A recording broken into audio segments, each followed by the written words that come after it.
इस पूरे मामले के एपिसेंटर में एक जो नाम है वहां से बुलाए गए, यानी कनाडा से बुलाए गए हमारे भारतीय उच्चायुक्त, उन्हें अब बुला लिया गया है। अब पूर्व उच्चायुक्त हैं संजय कुमार वर्मा।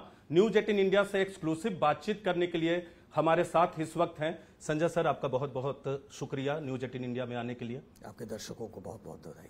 क्या वजह है कि आपको इस पूरे मामले में नामित किया गया कनाडा की सरकार ने, और आपके 5 वरिष्ठ राजनयिकों को दूसरे कनिष्ठ जो नीचे के हैं, जूनियर हैं, उन्हें नामित किया जा सकता था, लेकिन आपसे लेकर 6 नंबर तक को नामित किया गया? आखिर वजह क्या?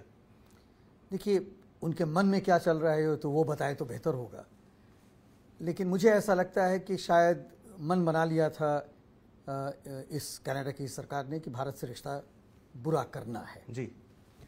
और जब भी आप किसी भी देश के राजदूत को वापस भेजते हैं तो इसका अर्थ बिल्कुल साफ है कि उस देश से आप रिश्ता अच्छा नहीं रखना चाहते हैं। अब थोड़ा सा मैं आपके दर्शकों को इसका एक जो बैकग्राउंड है, इसकी जो पृष्ठभूमि है वो बता देना चाहूँगा। तो पृष्ठभूमि इसकी ये है कि 12 अक्टूबर को मुझे विदेश मंत्रालय वहाँ का, वो कहलाता है ग्लोबल अफेयर्स कनाडा, वहाँ बुलाया गया और सुबह में मैं गया वहाँ पे। रविवार का दिन था और मुझको कहा गया कि आप पर्सन ऑफ इंटरेस्ट हैं जी, और आप अपने देश से कहें कि आपकी जो डिप्लोमेटिक इम्यूनिटी है, आपका जो राजनयिक इम्यूनिटी है, उसे वो हटाएं ताकि आपसे हम लोग पूछताछ कर सकें। और निज्जर एक बड़ा वो क्रिमिनल और टेररिस्ट आतंकवादी वहाँ का कि उसकी हत्या हुई है, उसके कारण मैं आप लोगों से पूछताछ करनी है। तो मैंने वहाँ से दिल्ली को बताया कि ऐसे ऐसी बात हुई है जी। और फिर दिल्ली में विदेश मंत्रालय के जो वरिष्ठतम पदाधिकारी हैं, जो कनाडा जिनके चार्ज में है, उन्होंने यहाँ पर कनाडा के एक्टिंग हाई कमिश्नर को बुलाया और बुला के उन्होंने कहा कि देखिए, ये जो है ये ट्रस्ट को हटा देता है। हम दोनों देशों के बीच एक आपस में समझने की एक पद्धति रही है, उसको आपने तोड़ दिया है। और चूंकि ट्रस्ट ही टूट गया, अब जब विश्वास ही टूट गया, तो फिर हम अपने राजनयिकों को, जो 6 को आपने नामित किया है अपने उच्चायुक्त के साथ, उन्हें वापस बुला रहे हैं। तो ये कहा गया, वापस मुझको यहाँ आना था, मुझको भी फ़ोन पे खबर कर दी गई कि आपको वापस आना है। लेकिन उसके ठीक एक दिन के बाद ईमेल के मार्फत एक अटैचमेंट आया, डिप्लोमेटिक नोट जिसको कहते हैं, राजनयिक नोट, वो एक आया और उसमें लिखा हुआ था कि भाई आपको और आपके 5 अन्य साथियों को हम अवांछित व्यक्ति, पर्सोना नॉन ग्राटा के रूप में डिक्लेयर करते हैं और उसके तहत आप 19 अक्टूबर के 11:59 रात्रि के पहले देश छोड़ दें। तो आप ये सारी बातें कह रहे हैं, क्या जिस तरह से आप लोग पाकिस्तान की बात करें, चीन के साथ ऊपर नीचे संबंध होते रहते हैं, कभी ऐसा नहीं हुआ कि person of interest high commissioner को, एम्बेसडर को, भारतीय राजनयिक को बताया जाए? क्या ट्रूडो सरकार की यह भी साजिश थी कि इस तरह का आरोप लगाकर, एक तरह से इसे आरोप ही कहेंगे डिप्लोमेटिक लेवल पे, क्या गिरफ्त में लेने की भी साजिश थी? ऐसा था आपको लगता है? क्योंकि ट्रूडो, आप बार बार ये कह रहे हैं कि कनाडा से संबंध बेहतर है, लेकिन ट्रूडो सरकार का जो रवैया है वो ठीक नहीं है। देखिए, ऐसा है इसमें कि जब तक मेरी डिप्लोमेटिक इम्यूनिटी है जी, तब तो वियना कन्वेंशन के अनुसार, जिसके तहत जितनी ये कूटनीतिक रिश्ते बनते हैं 2 देशों के बीच, उसके तहत तब तक कोई मुझको आंच नहीं दे सकता है, कोई भी मुझको गिरफ्त में नहीं ले सकता, जैसे आपने कहा।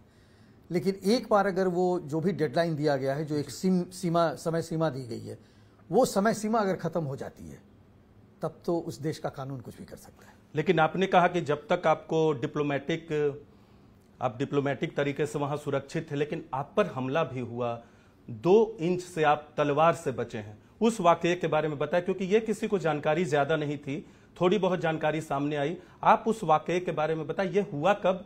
ये संबंध पिछले साल थोड़े तनावपूर्ण हुए उसके बाद हुआ, ये पहले हुआ था? जो वहाँ के संसद में प्रधानमंत्री ट्रूडो ने जब बगैर किसी साक्ष्य के जब अनाउंस कर दिया भारत के बारे में, और तो उसके बाद ये हुआ था, ये घटना उसके बाद हुई। जी जी। मैं एक कनाडा के एक राज्य में था, राज्य का नाम अल्बर्टा है, और वहाँ पे एक पब्लिक इवेंट था। वहाँ अपने भारतीय मूल के काफ़ी लोग थे, 150 से ज़्यादा लोग थे। उसमें बहुत सारे व्यवसायीगण भी थे, तो वो एक तरह की बिजनेस मीटिंग ही थी। और वहाँ पे जैसा अक्सर होता था वहाँ मेरे साथ, मैं तो बहुत झेल चुका इस चीज़ को। वहाँ जो भी मेरे पब्लिक इवेंट होते थे उसके बाहर में खालिस्तानी टेररिस्ट एक्सट्रीमिस्ट्स वगैरह जितने थे वो इकट्ठा हो जाते थे और वो भारत के विरोध में नारे लगाते थे। भारत के जो सिंबल्स हैं, अपना तिरंगा है, उसका अपमान करते थे। भारत के हमारे माननीय प्रधानमंत्री जी का अपमान करते थे, विदेश मंत्री जी का अपमान करते थे, गृह मंत्री जी का अपमान करते थे, हमारे राष्ट्रीय रक्षा सलाहकार का अपमान करते थे, मेरा अपमान करते थे। और तो ये एक नियम सा बन गया था कि मैं जहां भी जाऊंगा ये तो मिलना ही मिलना है। लेकिन मैं ये अवश्य कहूंगा और धन्यवाद दूंगा कनाडा की सरकार का कि मेरे लिए उन्होंने हमेशा मुस्तैद रखा, लोकल पुलिस और मेरे साथ में क्लोज प्रोटेक्शन जिसको कहते हैं, नज़दीकी तौर पे एक RCMP के अधिकारी रहते थे और उस दिन भी वो थे वहाँ पे। तो जब मैं जहाँ पर गाड़ी रुकती है, गाड़ी रुकने के बाद जब मैं अंदर जाने की कोशिश करने लगा तो नारेबाजी तो हो रही थी, तो वो पता ही था वो होनी है।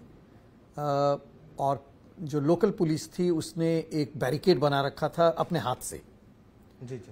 तो उसको तोड़ने की कोशिश एक खालिस्तानी ने की और उसके हाथ में एक तलवार था जी। और उस तलवार को उसने आगे बढ़ाया, लेकिन तब तक मुझको बात समझ में आ गई थी, तो मैंने अपने आप को पीछे कर लिया। हमला करने के लिए बढ़ाया? मैं तो यही कहूँगा जी, मैं तो यही कहूँगा, क्योंकि ये तो कहना मुश्किल है कि वो केवल डरा रहा था या हमला वास्तव में कर रहा था। लेकिन तलवार की नोक आगे आई और मेरे शरीर से कुछ 1 इंच दूर था। तब तक जो लोकल पुलिस के वहाँ पर जाबाज ऑफिसर थे उन्होंने वो देख लिया और फिर उसको धक्का देकर पीछे कर दिया। और RCMP की जो ऑफिसर हमारे साथ थे वो फिर मुझको अलग से लेकर अंदर लेकर चले गए। तो ये वाकया जो है, इसके कारण मुझे अफसोस तो ये ज़रूर है कि वो इस सीमा तक जा सकते हैं। और जब यहाँ तक जा सकते हैं तो फिर भी ट्रूडो सरकार जो साल 2015 से वहाँ है, लेकिन अभी खालिस्तानी समर्थकों की बात करें, अलगाववादियों की बात करें या फिर भारत विरोधी गतिविधियों की बात करें, आखिर अभी ऐसा क्यों कर रहे हैं? क्योंकि चुनाव नजदीक है या घरेलू राजनीति उनकी मजबूरी है? देखिए, ऐसा है, मैं वहाँ की जो आंतरिक मामले हैं उसके बारे में तो कोई भी कमेंट नहीं करूँगा। लेकिन जो वस्तु स्थिति है वो यही है कि धीरे धीरे ये बोल्ड होते चले जा रहे हैं। ऐसा लग रहा है इन्हें ये प्रोत्साहित हो रहे हैं इस तरह की भारत विरोधी गतिविधियों के लिए और इस तरह की हरकत कर रहे हैं वो। एक और महत्वपूर्ण सवाल है, वहाँ का जो कमीशन गठित हुआ उसमें चीन को लेकर 80 से 90% बातचीत हो रही है और भारत मामले को ट्रूडो ज्यादा तूल दे रहे हैं। आप तो वहां 2 साल से करीब रहे हैं, आप बेहतर जानते हैं कि ऐसा ट्रूडो, भले आप घरेलू राजनीति के बारे में न बात करें, लेकिन अभी मसला ऐसा हो गया है जब भारतीय राजनयिक पे वो सवाल उठा रहे, तो सवाल यह भी बनता है कि आखिर ऐसा क्यों है कि कमीशन में चीन के बारे में ज्यादा बात हो रही है और भारतीय मामले को तूल ज्यादा दिया जा रहा है? आखिर ऐसा क्यों? देखिए, ऐसा है, मैं तो चूंकि भारत और कनाडा के रिश्ते को देखता था तो चीन के बारे में तो बात नहीं कर सकता हूँ, लेकिन ये आपका कहना सही है कि अधिकांश वहाँ पर जो बातचीत होती है, विमर्श हो रहा था, वो चीन के हस्तक्षेप को लेकर हो रहा था। जहाँ तक भारत का सवाल है तो उसमें पहले ऐसे समझने की कोशिश हम करें कि ये कमीशन करता क्या था। तो इस कमीशन में भारत के लिए, भारत के विषय पे एक खालिस्तानियों की तरफ से एक कौंसल था, एक वकील था, वकील है था, मैं क्यों कह रहा हूँ, वकील है। उसका काम यह है कि वो आरोप लगाता था। वो आरोप आते कहाँ से थे? वो आरोप या तो उसके खालिस्तानी मित्र उसको बताते थे या कुछ ऐसे सरकारी दस्तावेज थे जिसके मार्फत वो कहता था। जब उसने आरोप लगा लिया तो या तो सरकारी अधिकारी जी या राजनीतिक नेतागण वहां पर बैठे रहते थे जो उसको और एम्पलीफाई करते थे ओके और उजागर करने की कोशिश करते। तो अगर अगर ये सारे लोग खालिस्तानी अलगाववादी थे, खालिस्तान के समर्थक भी थे इनमें, ये कहना मुश्किल है, हाँ। लेकिन वहां की सरकार के अंग थे। जी जी तो एक ने आरोप लगाया, दूसरे ने आरोप को बढ़ा चढ़ा दिया, और जो वहां पर अपने, इसीलिए ट्रूडो बोलते कि हार्ड एविडेंस मेरे पास नहीं है। जी नहीं, इसीलिए वो बोलते हैं सर, उनके पास कोई हार्ड एविडेंस नहीं, और वहीं पर उन्होंने कहा। अब तीसरा जो वहां पर जुडिशियल ऑफिसर्स है, लीगल ऑफिसर्स है, वो बेचारे उसका नोट लेते हैं। अब देखिए, जब हम इस तरह के आरोप प्रत्यारोप की बात करते हैं तो जो सबसे मुख्य उसका सिद्धांत है वो है प्रिंसिपल ऑफ नेचुरल जस्टिस, जी, जिसका अर्थ यह है कि अगर किसी पे इल्जाम लगाया जाता है तो जिस पे इल्जाम लगाया गया है उसको अपने को बचाव करने का अधिकार है। ये जो एलिमेंट है, ये जो उसका एक अंग होना चाहिए था, वो है ही नहीं। तब इसका मतलब कि एक तरफा बात हो रही है, उसको आप रिकॉर्ड करके जो मर्जी हो जिस तरह से उसको आप बोल, और इसीलिए एक तरफा आरोप लगा, इसलिए एक तरफा आरोप हो रहा है और एक तरफा बहस हो रही है। एक बात और, हमारा एक उसमें बहुत बड़ा जी कंडीशन है, और वो यह है कि जो हमारे भारत के की अखंडता की तरफ बुरी निगाह रखते हैं उन्हें कंट्रोल करें, उन्हें इजाजत मत दें। खालिस्तानी अलगाववादी, उन्हें आप इजाजत न दें कि आपकी धरती को इस्तेमाल करके वो भारत की तरफ बुरी नजर डालें। अंतिम सवाल करूंगा सर, नेटवर्क 18 ने एक व्यापक सर्वे किया, उसमें करीब 5000 लोग शामिल हुए और करीब 2500 लोगों के आंकड़े हम लोगों ने लिए, क्योंकि बहुत सारे लोग ऐसे भी थे जिनके आंकड़े को शामिल नहीं किया जा सकता था जेन्युइन वजहों से। आप ये बताएं कि उसमें जो भारत का पक्ष है उसी को देश की जनता भी, जो सर्वे में जिन्होंने रिस्पॉन्ड किया, उसी का समर्थन करे। ट्रूडो को करीब 80% लोग जिम्मेदार मानते हैं मौजूदा स्थिति के लिए। तो कैसे इस सर्वे में जो फाइंडिंग्स आए हैं आप कैसे देख रहे हैं? ज्यादातर वही फाइंडिंग्स है जो भारत सरकार का पक्ष है। देखिए, हम तो प्रजातंत्र हैं जी, अगर ज्यादातर प्रजा यही कहती है तो फिर वही देश की नीति है। सर, न्यूज 18 इंडिया से बातचीत करने के लिए बहुत बहुत धन्यवाद। धन्यवाद।